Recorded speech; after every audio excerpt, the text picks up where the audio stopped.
بسم اللہ الرحمن الرحیم۔ السلام علیکم۔ ایک بار پھر خوش آمدید کہتا ہوں، ایک نئے واقعے کے ساتھ حاضر ہوا ہوں۔ سیدنا حسن بصری رحمۃ اللہ علیہ فرماتے ہیں، میں ایک متقی و پرہیزگار شخص کے جنازے میں شریک ہوا۔ اسے بصرہ کے قبرستان میں دفن کیا گیا۔ تدفین کے بعد لوگ اپنے اپنے گھروں کی طرف چلے گئے اور میں قریبی جنگل کی طرف چلا گیا۔ وہاں اللہ کی قدرت میں غور و فکر کرتا رہا۔ ایک جگہ بہت گھنے درخت تھے۔ میں نے جب بغور دیکھا تو ان درختوں کے پیچھے ایک غار نظر آیا۔ میں نے اپنے دل میں کہا، شاید یہ غار ڈاکوؤں اور لٹیروں کی اماگاہ ہے۔ جب میں اس غار کے قریب گیا تو دیکھا کہ وہاں نورانی چہرے والا ایک حسین و جمیل نوجوان اون کا جبہ پہنے بڑے خشوع و خضوع سے نماز پڑھ رہا تھا۔ میں اس کے قریب جا کر بیٹھ گیا۔ اس نوجوان نے رکوع و سجود کے بعد سلام پھیرا اور میری جانب متوجہ ہوا۔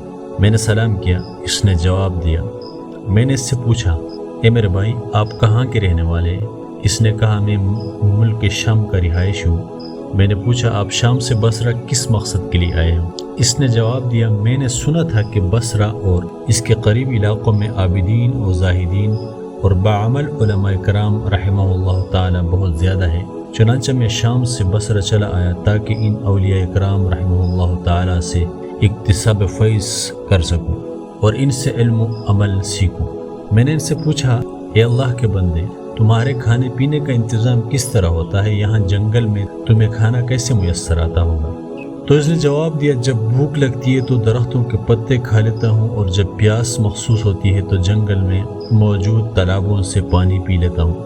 میں نے کہا، اے نوجوان، میری خواہش ہے کہ میں تمہیں عمدہ آٹے کی 2 روٹیاں پیش کر دوں تاکہ تم انہیں کھا کر عبادت میں قوت حاصل کر سکو۔ تو وہ نوجوان کہنے لگا، ایسی باتیں چھوڑو، میں نے کئی سالوں سے کھانا نہیں کھایا، پتے ہی کھا کر گزارا کر رہا ہوں۔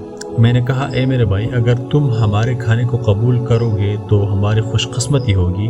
تم ہماری طرف سے کچھ نہ کچھ قبول کر لو تاکہ ہمیں برکتیں حاصل ہو۔ وہ نوجوان بولا، اچھا، اگر تم بضد ہو تو جو کے بغیر چھنے آٹے کی 2 روٹیاں لے آؤ اور سالن کی جگہ نمک لانا۔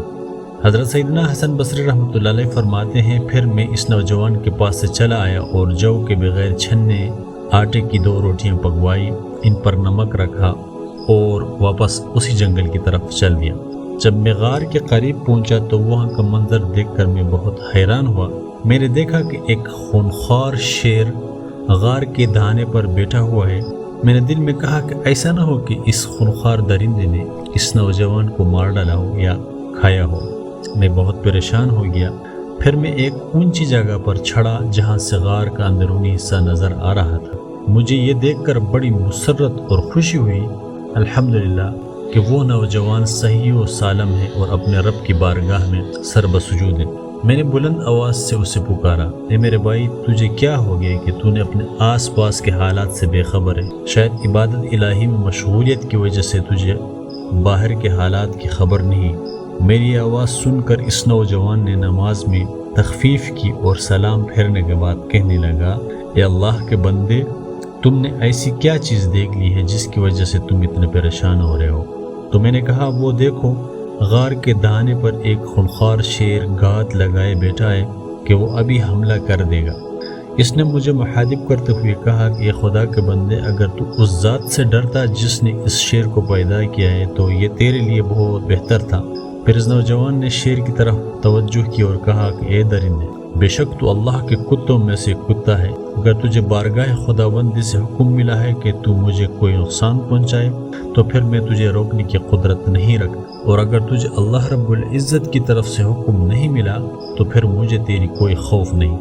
پھر تیری بہتری اسی میں ہے کہ تو یہاں سے چلا جا، تو خواہ مخواہ میری اور میری بائی کی ملاقات میں خائل ہو رہا ہے۔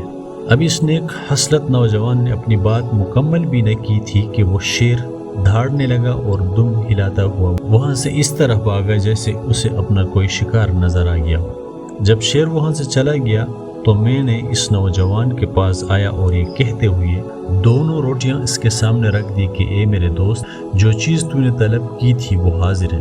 اس نے روٹیاں لی اور انہیں حسرت بری نگاہوں سے دیکھنے لگا اور پھر رونے لگا۔ روتے روتے اس کی ہچکیاں بند ہو گئی۔ پھر اس نے روٹیاں نیچے رکھ دی اور آسمان کی طرف دیکھتے ہوئے کہنے لگا، اے میرے پروردگار، میں نے تجھے تیرے عرش عظیم کا واسطہ دے کر التجا کرتا ہوں کہ اگر تیری بارگاہ میں میرا کچھ مرتبہ و مقام اور میں تیری بارگاہ میں مردود نہیں بلکہ مقبول ہوں، تو اے میرے اللہ مجھے اپنے قرب خاص میں بلا لے اور میری روح قبض فرما لے۔ حضرت سیدنا حسن بصری رحمۃ اللہ علیہ فرماتے ہیں کہ ابھی اس نوجوان نے یہ دعا مکمل ہی کی تھی کہ فوراً اس کی بے قرار روح اس دنیوی زندگی کی قید سے آزاد ہو کر عالم بالا کی طرف پرواز کر گئی۔ میں واپس اپنے علاقے میں آیا اور چند متقی و پرہیزگار لوگوں کو جمع کیا تاکہ ہم اس نوجوان کی تجہیز و تکفین کر سکیں۔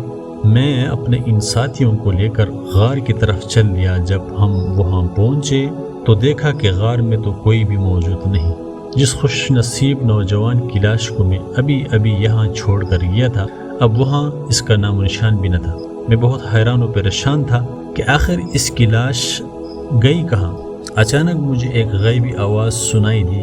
کوئی کہنے والا کہہ رہا تھا، اے ابو سعید، یہ حضرت سیدنا حسن بصری رحمۃ اللہ علیہ کی کنیت تھی، اپنے رفقا سے کہو کہ وہ واپس چلے جائیں، اب اس نوجوان کی لاش کبھی نہیں ملے گی کیونکہ اس کی لاش کو یہاں سے اٹھا لیا گیا ہے۔ معزز خواتین و حضرات، تو یہ تھا آج کا ہمارا سبق، تو آئندہ ہم پھر ملیں گے۔ اللہ حافظ۔